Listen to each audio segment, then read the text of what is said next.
Widi bantah Instagramnya dibajak saat umumkan mundur dari Fairytale.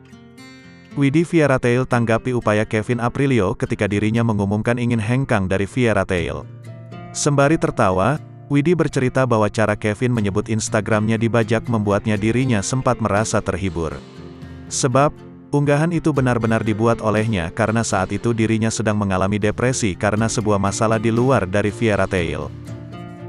Pas gue baca, bajak. Orang beneran weh ini gue nangis-nangis, kata Widi Fairytale sembari tertawa dikutip tribunnews.com, Rabu, tanggal 4 Januari tahun 2023. Widi kemudian menjelaskan alasan dari Kevin membuat situasi seolah sosial medianya dibajak seseorang.